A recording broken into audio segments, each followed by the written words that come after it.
कहते हैं कि तुलना के खेल में मत उलझो, क्योंकि इस खेल का कहीं कोई अंत नहीं है और जहाँ से तुलना की शुरुआत होती है वहीं से आनंद और अपनापन खत्म होने लगता है। नमस्कार, पुण्य श्लोक अहिल्याबाई शो में यदि हम बात करें तो अपनापन और आपसी जो भाईचारा है, आपसी जो सहयोग है, आपसी रिश्ते की जो मजबूती होती है वो सब खत्म हो चुकी है। रिश्तों की अहमियत तक खत्म हो चुकी है।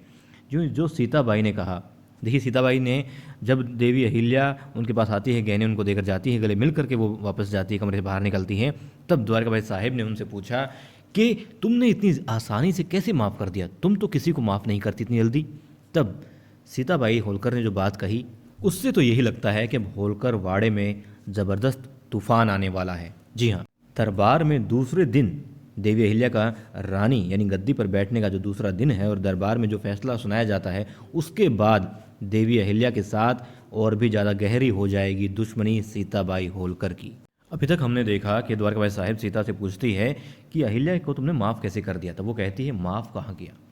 सीता ने कहा कि अहिल्या मुझे गहने देना चाहती थी, मैंने ले लिए, माफ़ नहीं किया है उसे। और आज पहले ही दिन दरबार ने मेरे ससुर और पति की उसने बात काटी है और मेरे गले से मेरा जेवर छीन लिया। देखिए उसने क्या कहा, मेरे गले से उसने मेरा जेवर छीन लिया। और गुन्नू जी तो उनका बदला उनके हिसाब से ले ही लेंगे, मगर मैं इतनी आसानी से अहिल्या को माफ़ नहीं करूँगी, छोड़ूंगी नहीं उसे।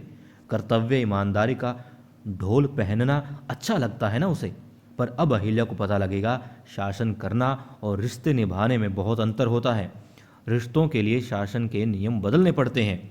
आज अहिल्या ने अपमान किया है सीताबाई का और उसके परिवार का, अब उससे कहीं ज़्यादा बदला लेगी, कहीं ज़्यादा अपमान करेगी सीता देवी अहिल्या का, ऐसा सीताबाई ने कहा। अब जब उसे पता लगेगा कि दरबार में दूसरे दिन तो देवी अहिल्या ने तलवार खुद धन्ना जी सरदार के हाथ में देकर के उनकी गर्दन को ही काटने का काम कर दिया है, तब सीताबाई और द्वारकाबाई साहिब का क्या होगा। उनके ऊपर बिजलियां टूट पड़ेंगी, आसमान फट जाएगा, धरती तो उनके पास पहले वो समझा ही नहीं करते थे, क्योंकि उनके कदम धरती पर नहीं आसमान पर रहे हैं। अब मेन बात यहाँ पर ये है कि देवी अहिल्या की मंगला गौर है और उसमें भाग लेना है, परिवार के सभी सदस्यों का काम है, कर्तव्य है, और आशीर्वाद देना बड़ों का धर्म भी है। मगर यहाँ पर जो परिवार के अपने हैं, देवी अहिल्या से कुछ लोगों को छोड़ करके सब नफरत कर रहे हैं और सीताबाई होलकर तो पहले से ही भरी बैठी है। अब जहाँ देवी अहिल्या ने कहा कि सब तुम्हारा ही है, जो भी महल में है सब तुम्हारा है, जो महल का है महल के लोगों का है,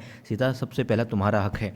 मुझे ऐसा लग रहा है कि देवी अहिल्या ने बात कह करके कहीं ना कहीं सीता के मन में एक ऐसी बात डाल दी है जो मंगला गौर के दिन वो अपना हक जताते हुए मांगेगी, और बहुत मुश्किल हो सकती है देवी अहिल्या और उनकी सासूबाई को उस चीज़ को पूरा करते हुए। अब बात यह है कि दूसरे दिन दरबार में जो कुछ हुआ उससे तिलमिला उठेंगी, बिजलियां गिरेंगी उनके ऊपर, और फिर वो किस तरीके से देवी अहिल्या से बदला लेंगी, बात देखने वाली ये है। अब क्योंकि सीताबाई रिश्ते और कर्तव्यों की बात तो करती है, शासन की बात तो करती है, मगर उन्हें जानकारी और समझ किसी भी चीज़ की नहीं है, और वो खुद भी इस नफ़रत, इस तुलना की आग में खुद भी जल रही है और मालवा और देवी अहिल्या को तो नुकसान पहुंचा ही रही है, मगर पल पल खुद भी उस आग में, उस बदले की आग में, उस तुलना की आग में जल रही है।